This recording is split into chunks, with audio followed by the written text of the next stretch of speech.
Today's our eminent guest, Dr. Shivshankar Menon, Director General, National Academy, Shri Manish Kumar sir, Principal AG, A&D Himachal, Shri Sushil Kumar, Principal AG Audit Himachal, Shri Miss Chanda Pandit, my fellow directors, my dear friends and colleagues in this room and those watching this event online.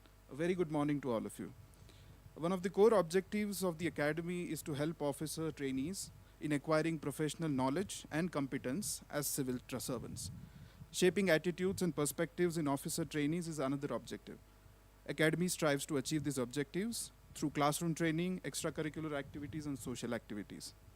As Albert Einstein once said, the only source of knowledge is experience. We do take these words seriously at the Academy and create opportunities for officer trainees to interact directly with the eminent personalities from different fields of life to learn from their experiences.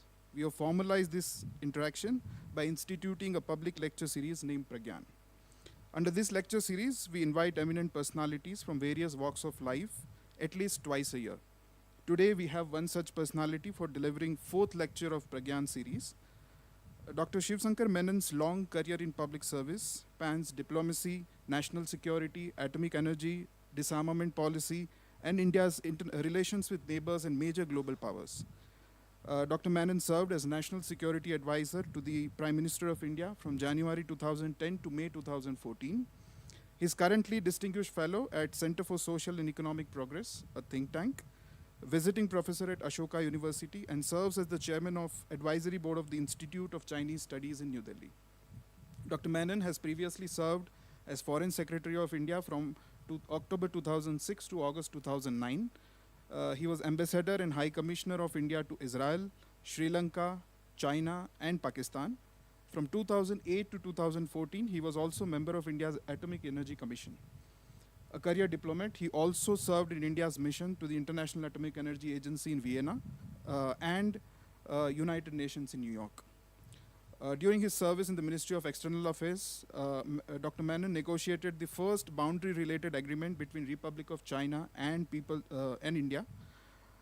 The route of the subsequent series of agreements, they have maintained peace on the border.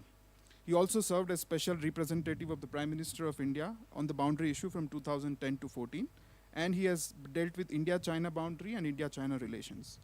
Dr. Menon has been a Richard Wilhelm Fellow at Center for International Studies at MIT and Fisher Family Fellow at Belfer Center, Kennedy School, Harvard University. In 2010, he was also chosen as the one of the top global thinkers by the Foreign Policy magazine. He attended Scindia School, Gwalior, and St. Stephen's College in University of Delhi. He's author of two books, Choices, Inside the Making of Indian Foreign Policy, published in 2016 by Brookings Press, and one, India and Asian Geopolitics, the Past and Present. This is also a broad theme of today's lecture he will be delivering. Sir, on behalf of everyone here, I thank you for traveling all the way to Shimla for this interaction and extend a very, very warm welcome to the Academy once again.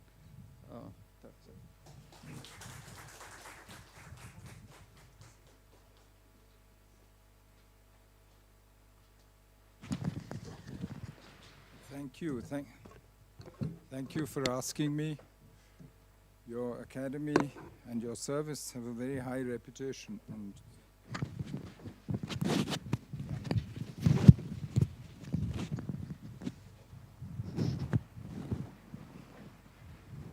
And I'm really honored to have been asked. I'm also honored to have been granted a PhD, which I never finished because I got sidetracked into the Foreign Service, and I enjoyed it too much to go back to academics. It was suggested that I speak on the effects of Asian geopolitics on India's foreign policy, because Asian geopolitics have changed quite drastically in the last 40 years.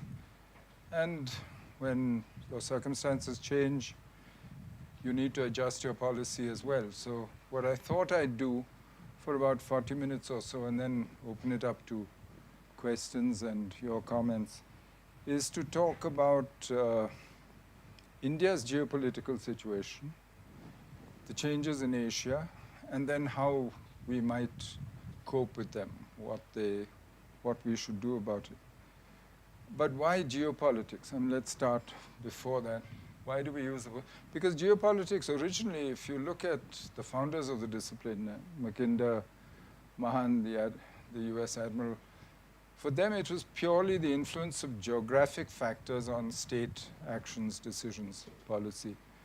And by that standard, frankly, they were very wrong. They were dead wrong. I mean, because Mackinder's whole theory was, and he was director of LSE, or the London School of Economics, when he wrote the Geographical Pivot of History in 1904. And his argument was very simple. He summarized it as, whoever rules Eastern Europe commands the heartland. Who rules the heartland commands the world island. And who rules the world island commands the world.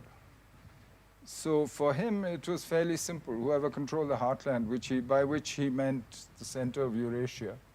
The world island was sort of Europe and Asia, and commands the world. It was basically an imperialist theory of how do you control the rest of the world, how do you maintain the British Empire and control. Mahan, who was an American admiral, of course, wrote it from an American point of view. So he turned it on its head.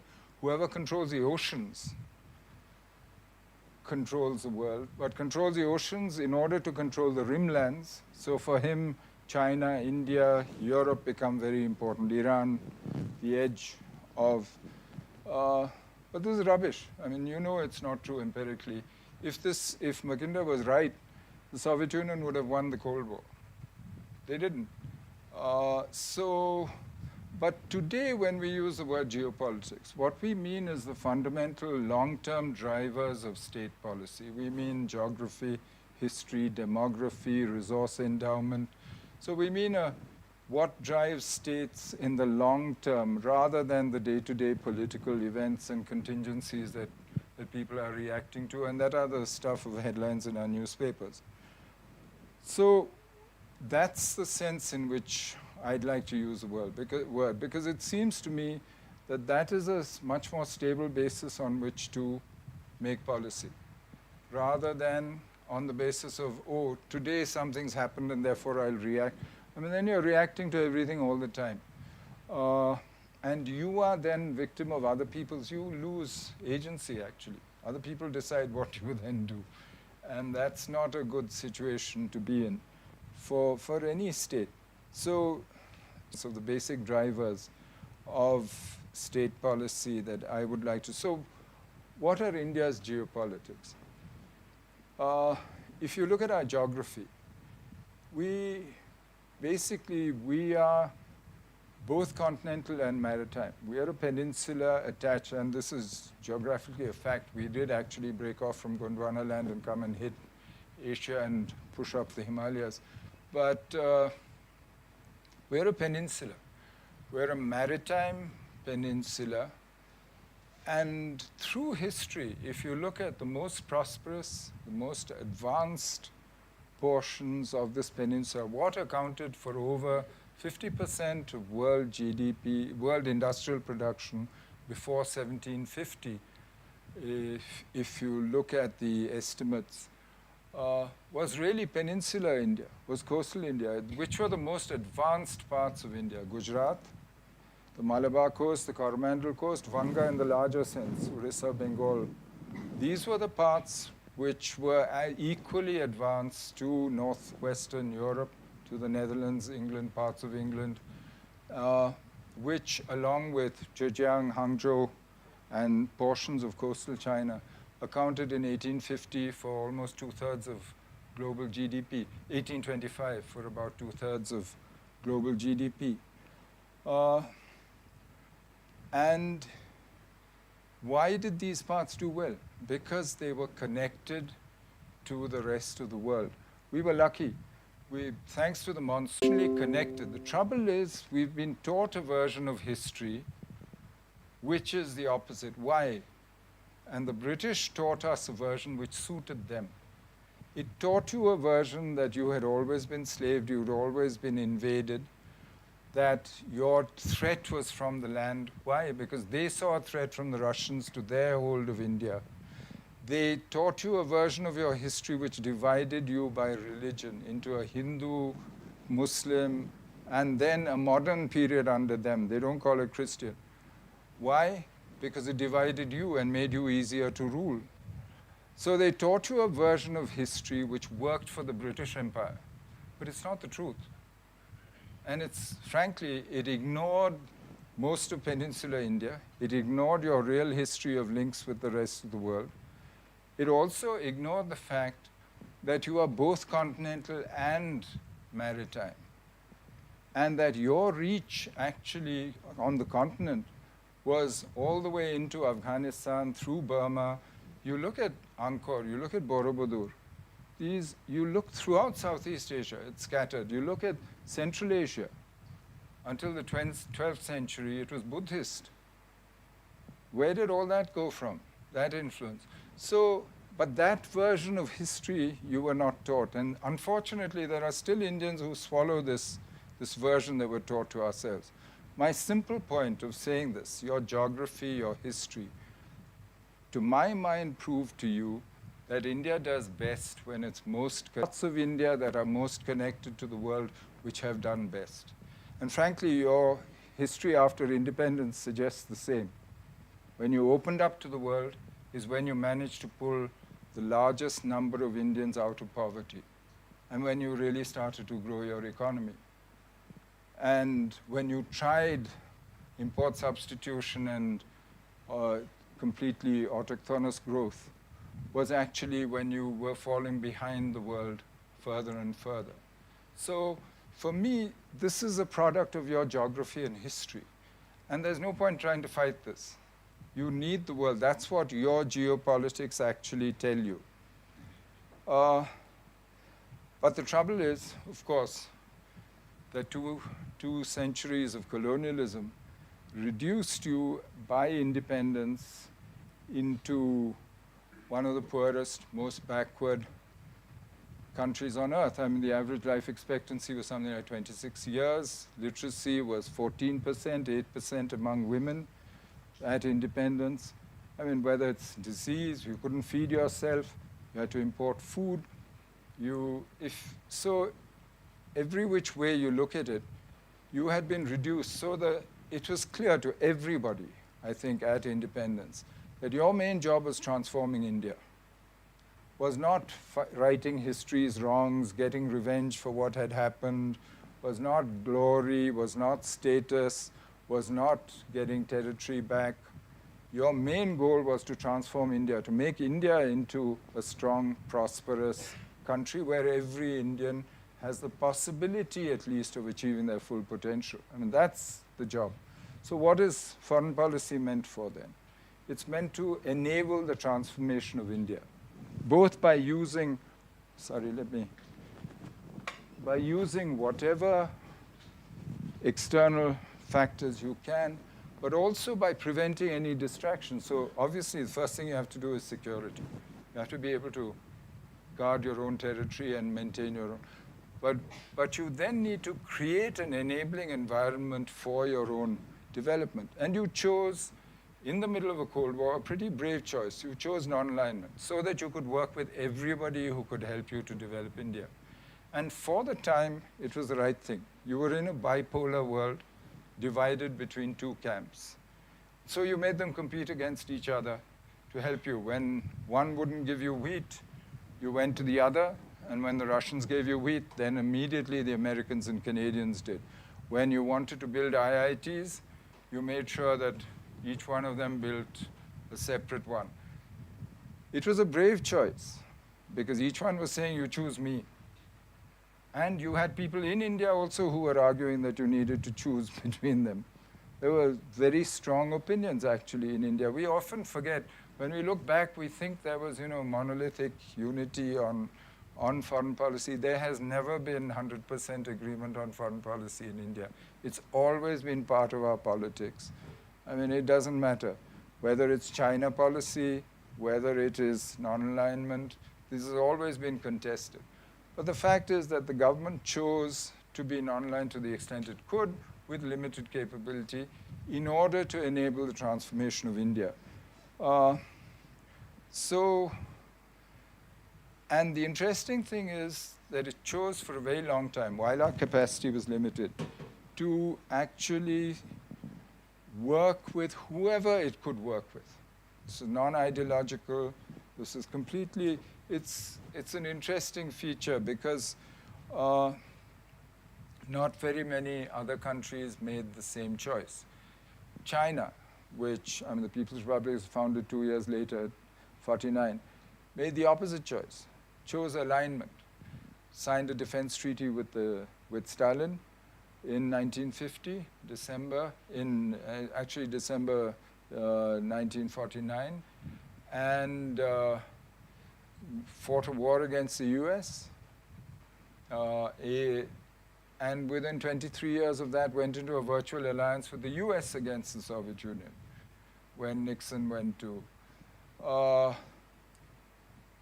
But if you look at that entire period, from roughly 1950 until 1980 or so, which is the height of the Cold War with a bipolar world, you can't say that alignment or non-alignment was more successful in transforming either society. The Chinese were a revolutionary society, but they were also isolated. They were also in pretty bad shape by 1980.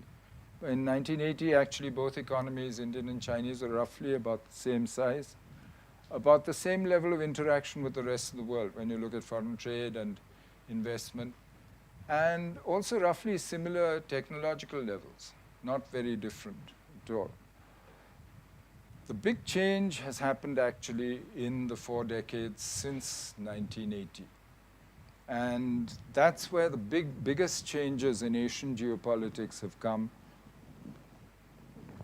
And in our own country also. I mean, you can see it in our own lived experience.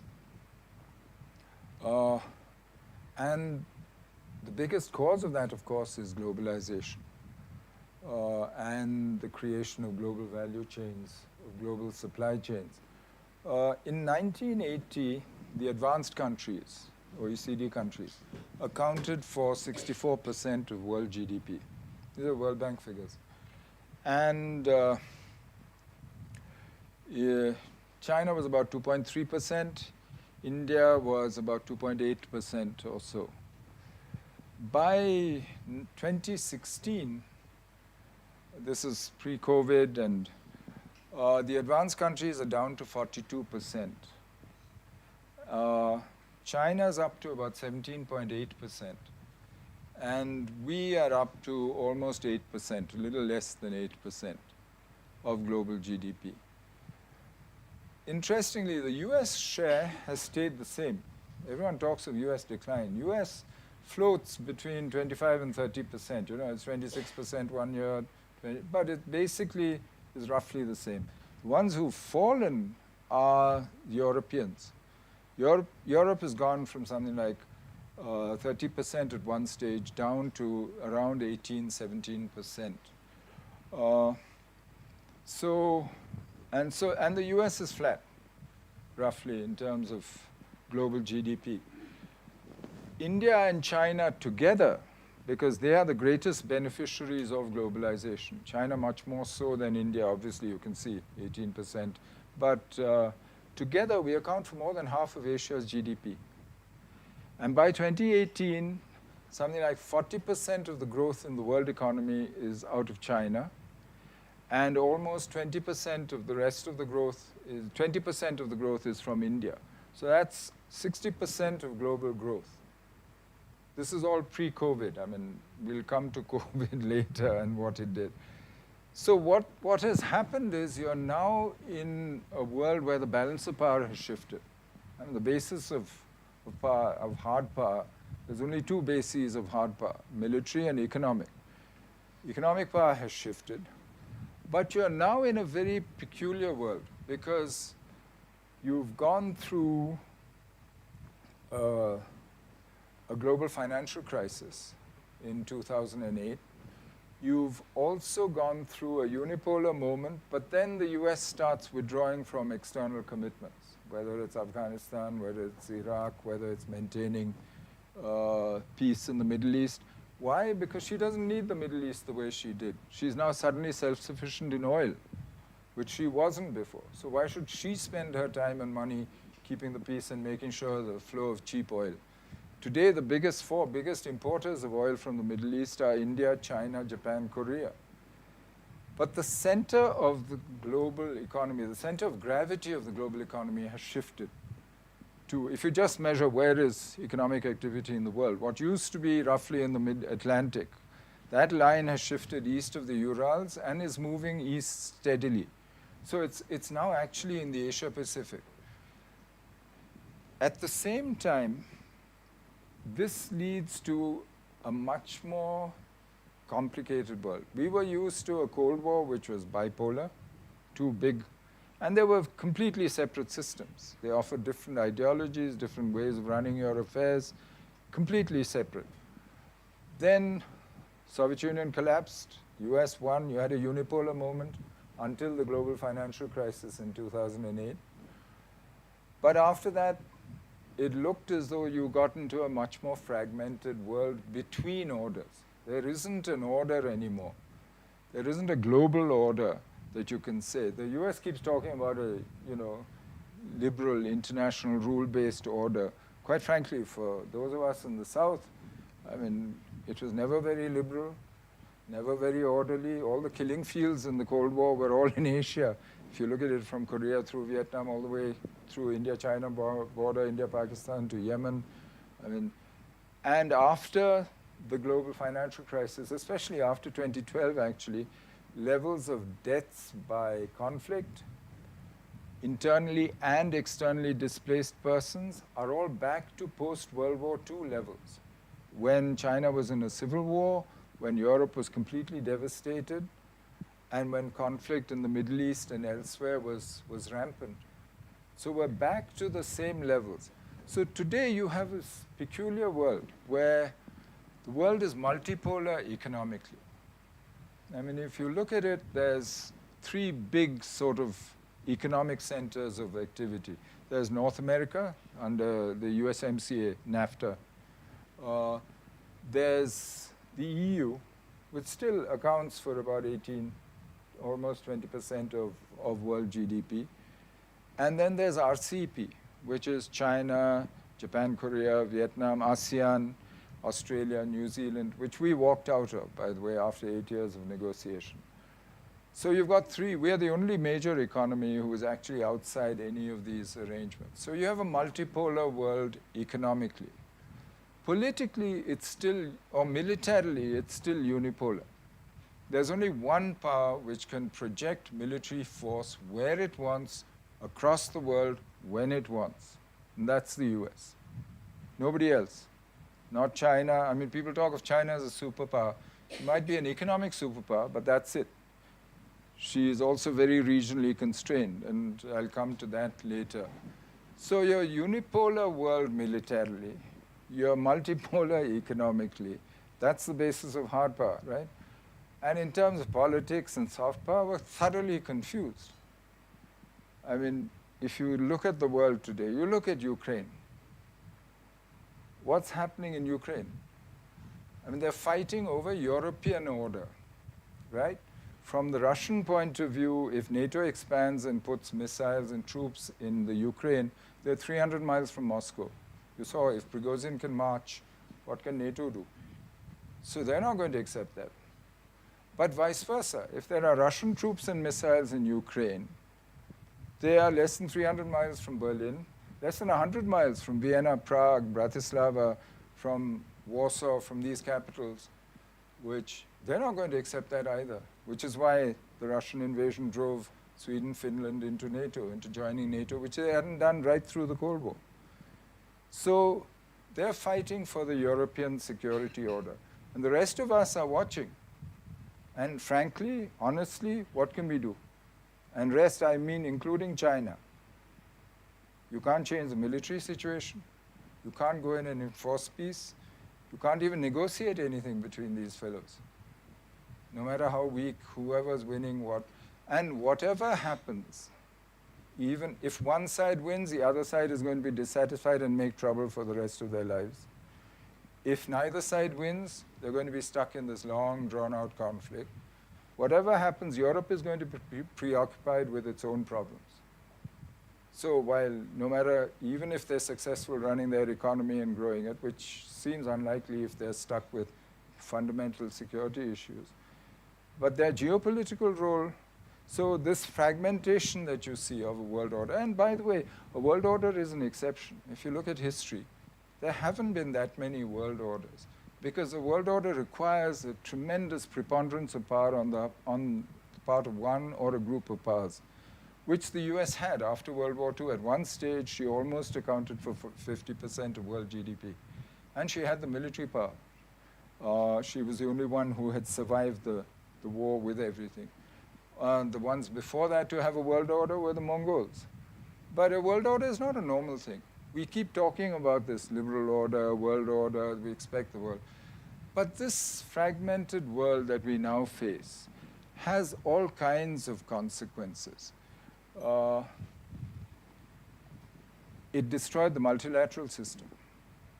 I mean, if you look at the UN system, the traditional multilateral system, the last time the world responded, the international community responded properly to a crisis was really the global financial crisis. In April 2009, the London G20 actually prevented another Great Depression and stopped everyone doing what they did in 1930-31, protectionist barriers, also buttress the banks, managed to, get the world economy at least off that track.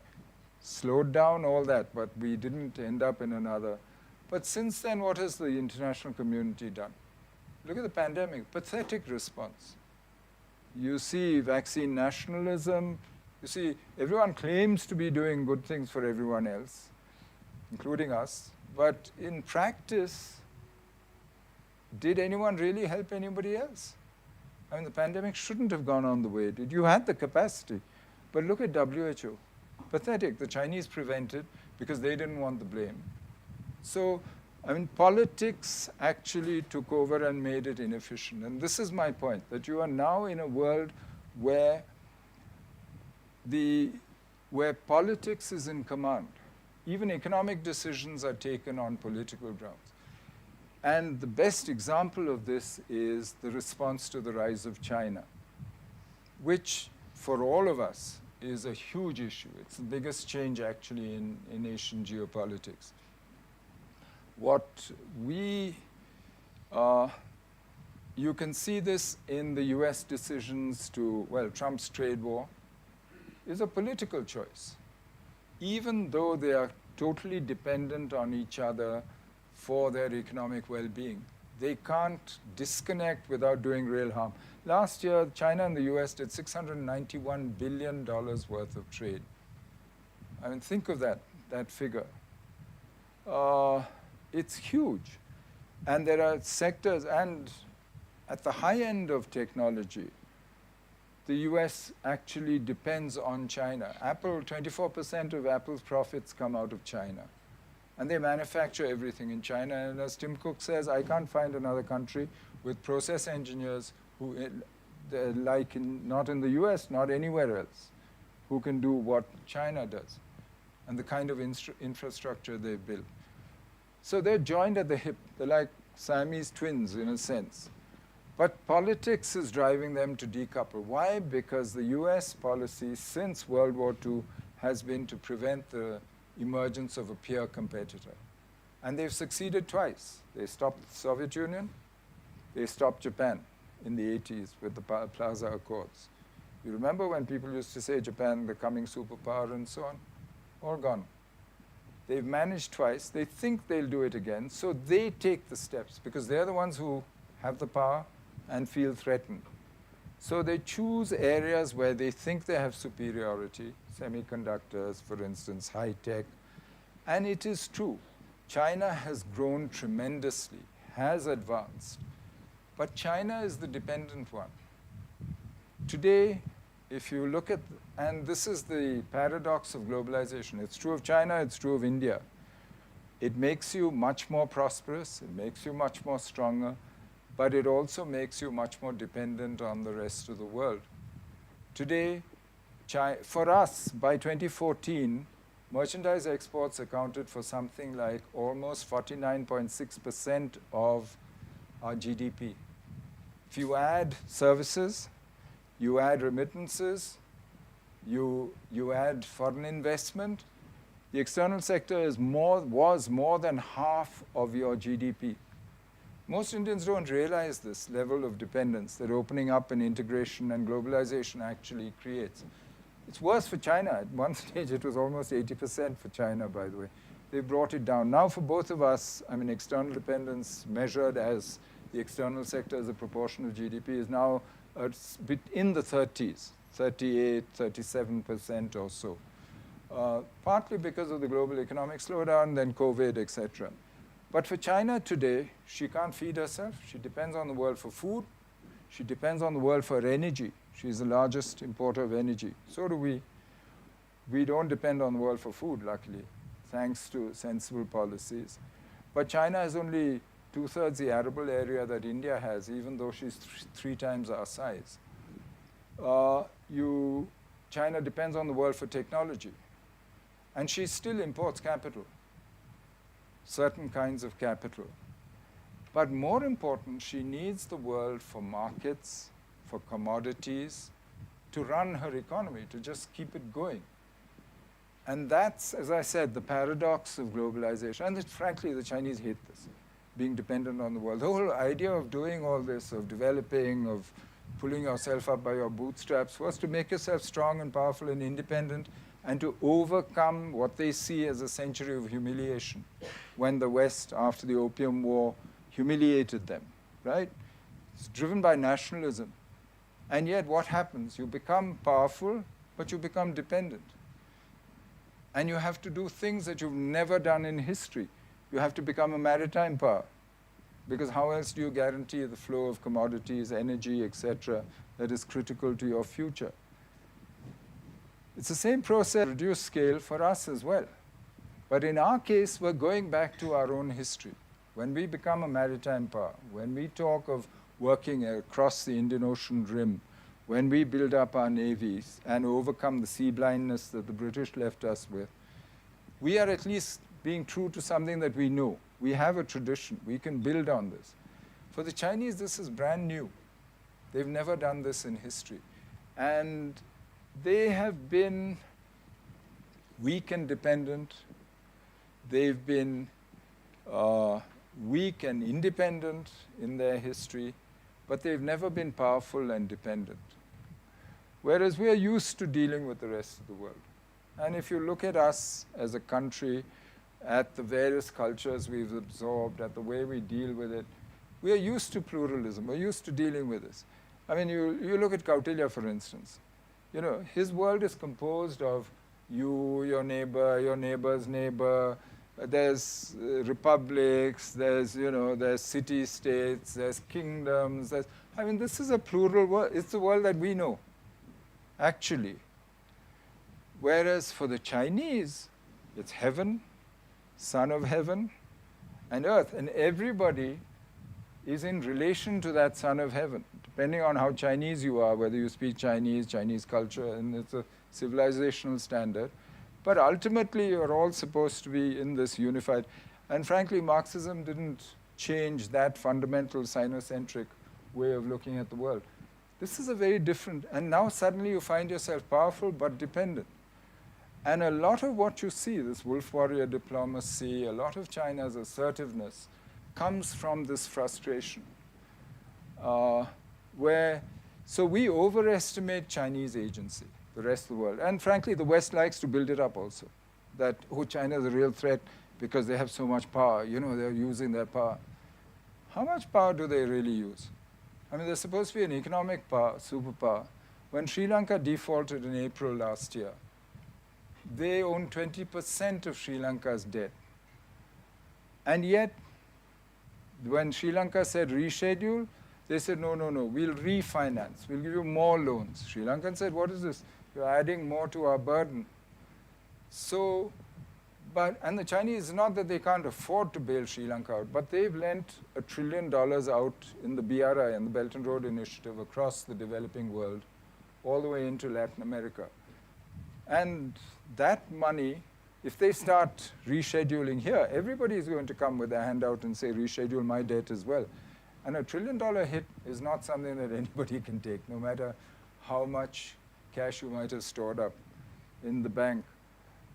So they sat and waited. And then politics intervenes. The West will not reschedule or give Sri Lanka money in order to pay back the Chinese, because they see them as the threat to them. So you're in this Mexican standoff, right? The West won't pay to pay China. Chinese won't pay because they're scared that everybody else will come and ask. So Sri Lanka actually for a year and a half is negotiating after defaulting with the IMF. The only ones who actually helped, $3.8 billion worth, we helped. But it shows the limits of Chinese power. Just like Ukraine. I mean, China, India, we buy cheap oil. And frankly, the Americans, Janet Yellen, when she came here in February, told us, please keep buying Russian oil. Because if we buy oil from the same places that Europe is buying oil prices will more than double. And the Western alliance will collapse. Because the West will say to the US, what have you done to us? We can no longer buy Russian oil. The Europeans will say, we can't buy Russian oil. As it is, oil prices have gone through the roof. And now the Indians and Chinese are competing with us and driving the price even further. So privately, the Americans are quite happy to. That's why it's not illegal to buy Russian oil. But they buy Russian oil through us. We then process and sell to them. I mean, that's the reality of the world, the way it works, right? But so don't listen to what people tell you ever about politics and about diplomacy. Watch what they do. Always watch what they actually do. And that's always a much better guide.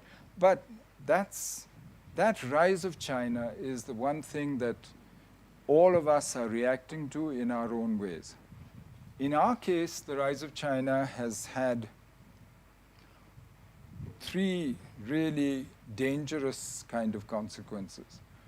One is, of course, on the border immediately.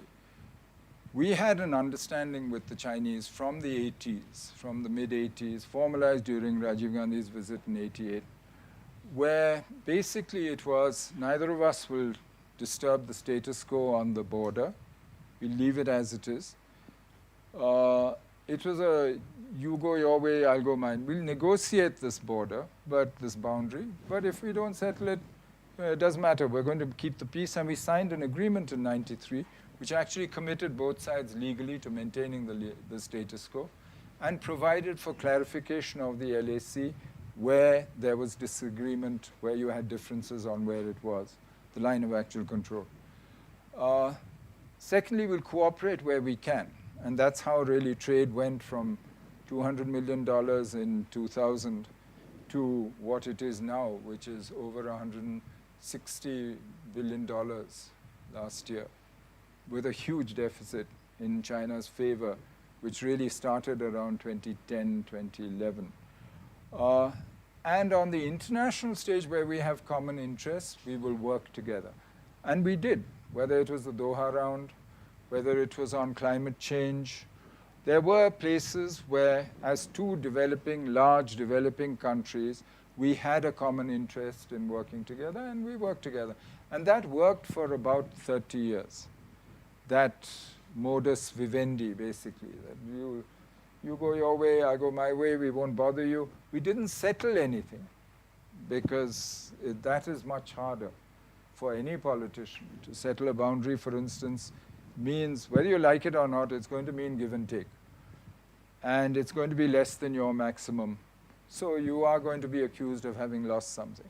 But this worked for both sides. It worked so long as we had a rough balance of power between us, rough parity. I told you, 1980, we're about the same, right? But you saw the difference. Today, Chinese economy, about 4 times, a little more than 4 times bigger than ours. But more than that, China's military power has grown. She has consistently spent, increasing amounts. And as her economy grows, her ability to spend more also grows. She spends a little less than 2% of GDP, but it's a little less than 2% of a huge amount. You're talking about a huge economy. And the Chinese started testing. We'd figured this out. I mean, it's not that it was not obvious to us, which is why we started in 2010, we raised 2 additional mountain divisions. We bought the C-130s. We started building up the advanced landing grounds, which you now see being used by those C-130s.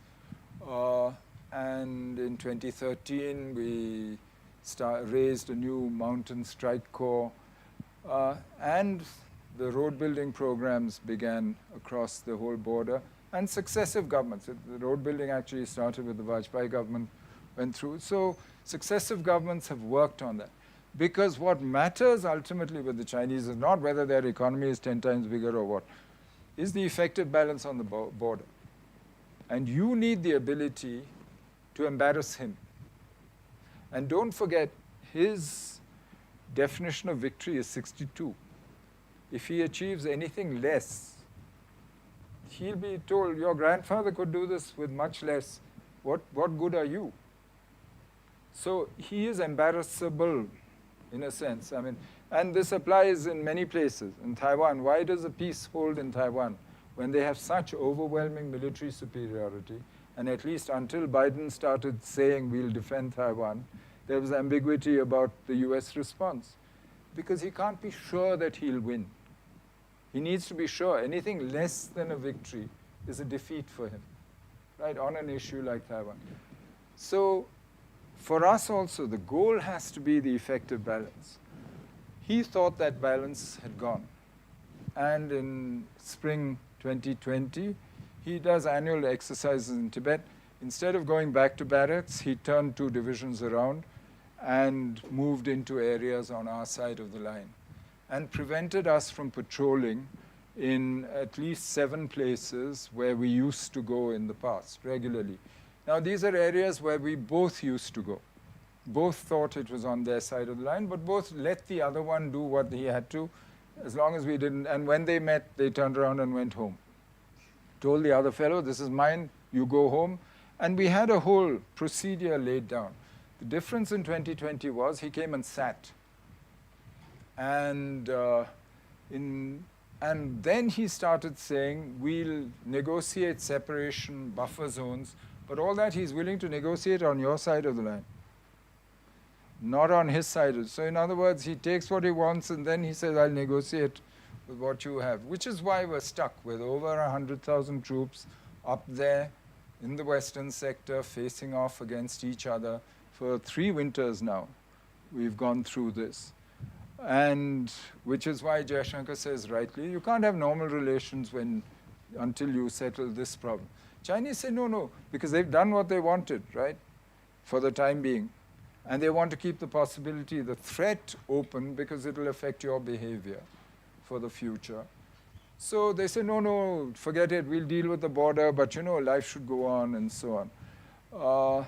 So we're in an impasse. So that's one of the effects. The other effect of China's tremendous rise and the rise in our growth is the economic dependency that we've created on China. We may not be very integrated into global value chains and so on. But when after Galwan happened, for instance, when we looked at Indian exports, 28% of the value add in Indian exports is actually of Chinese origin overall. In the case of certain sectors, it goes much higher. For automobiles, it's somewhere in the range of 42%. For pharmaceuticals, it's above 60%, the APIs. So this is structural. This is not just a question of a deficit, that you're buying much more and you can just say, sorry, I won't buy them. Because if you stopped buying, your industry is going to get hurt. So you need to find a way of dealing with this. When you had at least a modus vivendi, you didn't have good relations, but you had a way of living together, you could try and do an end run. Say, okay, it's not the trade balance I can't solve, because this is a comparative advantage. But I can solve the current account balance by working on my services exports, by making him invest in manufacturing here. and getting him here. Because ultimately, at a national level, it's the current account balance that matters, not the trade balance so much. I mean, you will have one deficit somewhere, you'll have a surplus somewhere else. But now, of course, everything is jammed because of what happened on the border.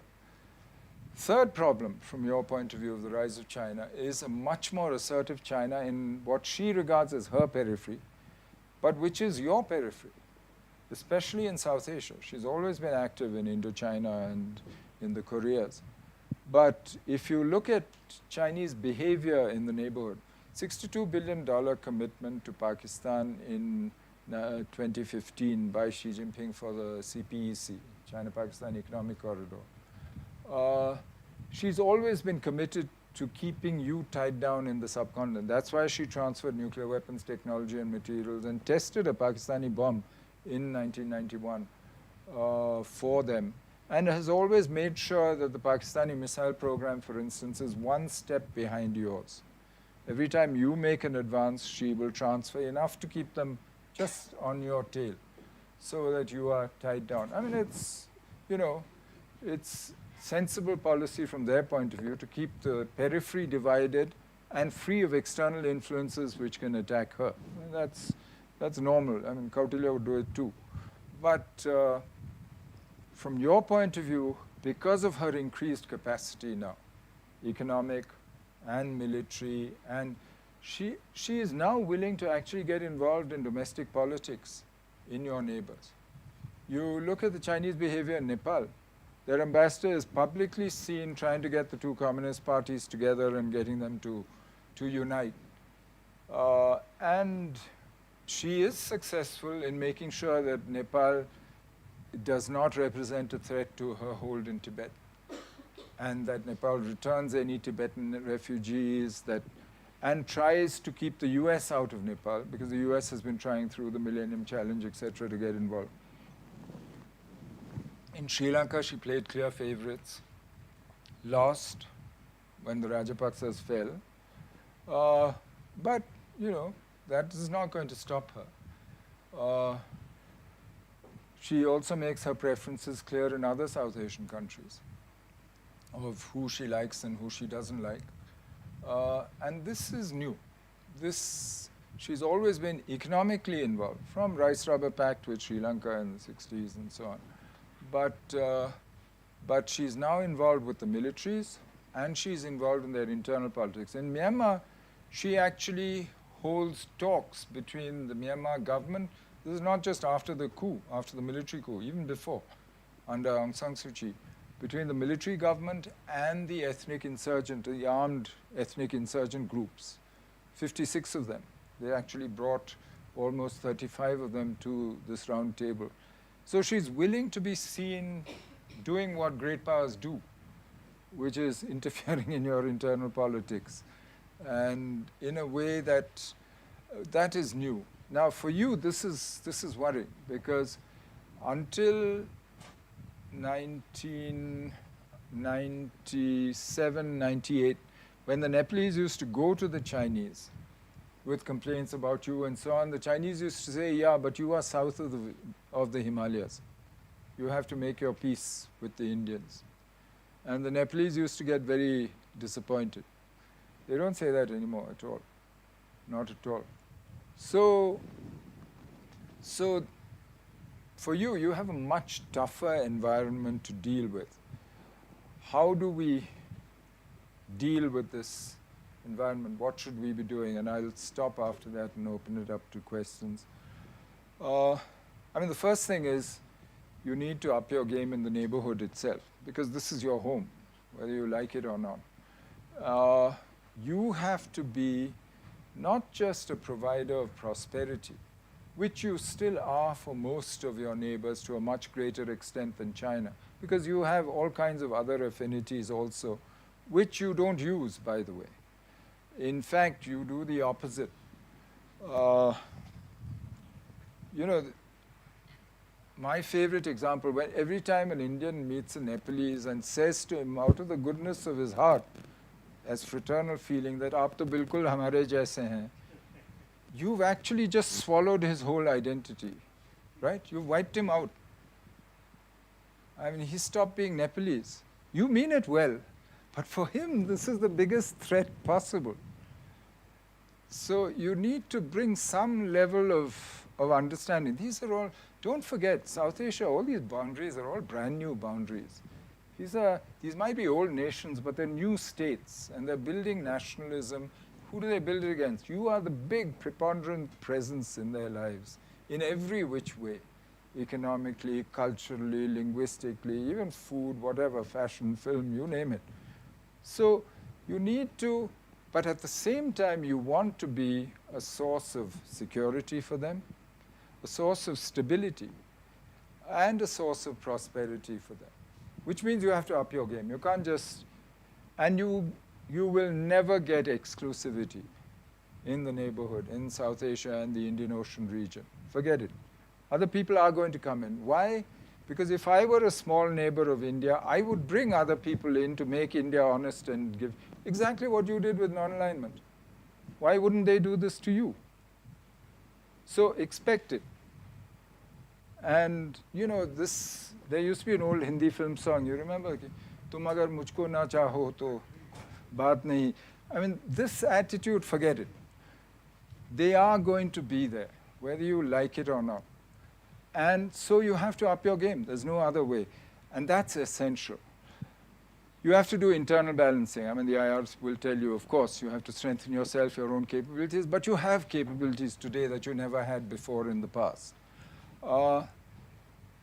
Also, because of the reaction to China, there are opportunities of balancing. I mean, what is the Quad? Look at Modi's visit to the US. I mean, the US is willing to do things with you because of China-US rivalry. It's opened up space for you in Asia in a way that you didn't have during the bipolar Cold War or during the unipolar moment. And it's a question of using it. But because it's a fragmented world, it's not a world where you can solve your problems by alliances. Instead, on different issues, you work with different people. My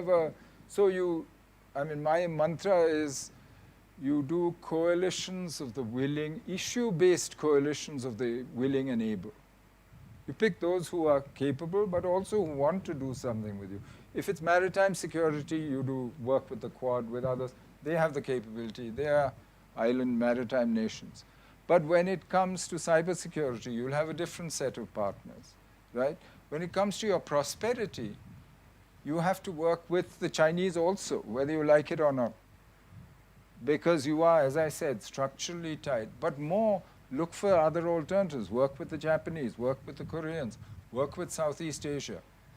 You can't walk away from RCP. To my mind, that doesn't make sense in this situation. Because the risk is always that you go back into, no, our market is big enough, we'll manage. But then you start accepting second-rate things. You're no longer competitive. Our whole history and the history after independence proves that it's different. Most important, I think, is that we need to strengthen our own strategic autonomy and get the elements of hard power right, whether it's defense, whether it's the economy. There is no other way. Because the paradox of alliance is that nobody wants an ally who can't take care of themselves. And yet you only want to ally when you need somebody. And why do you need somebody? Because you can't fill a need yourself. So it's a catch-22. By the way, nobody has ever offered you an alliance either. I mean, if you actually think of it, who offered you? And yet you see all these constant arguments. Why don't we ally with the US? Why don't we this, that, and the other? The US doesn't want to get involved in another Asian land war, which is what is an alliance? It's a commitment to mutual defense. I'll defend you if you're attacked, you would defend me if I'm attacked, right? The US doesn't want to get involved in anything like that. They want to be offshore balancers. They'll give you what you need to defend yourself, which is exactly what we're doing. We're taking what we can, whether it's intelligence, whether it's defense equipment, whether it's technology, which is what we should be doing. So for me, therefore, the missing element in what we're doing today, if there's one thing that I think we should be doing more, is engaging much more with the rest of Asia economically and integrating ourselves, because there is no other way to deal with this primary challenge which we have, which is China. That's our biggest strategic challenge today in the end. But as I said, I'm an optimist. There are balancing other opportunities in this confused situation in today's geopolitics. And luckily, the new frameworks of cooperation east of India are open, whether it's RCP, whether it's IPEF, even CPTPP and so on. These are all open frameworks. And you can actually choose to. But it'll mean pulling up your socks and working much harder.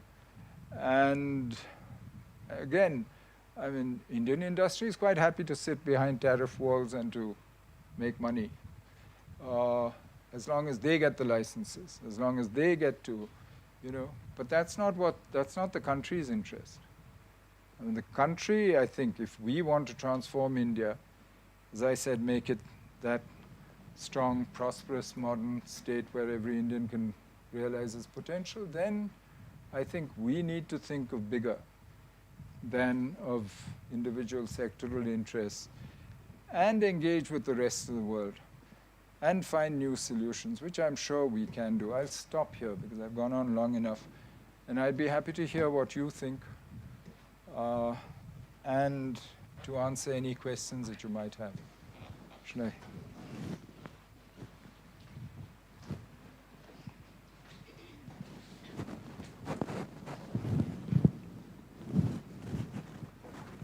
I have this. Thank you so much, sir, for a very insightful session on the geopolitics in Asia. And this finishes the public part of the lecture, and we'll open up to the questions and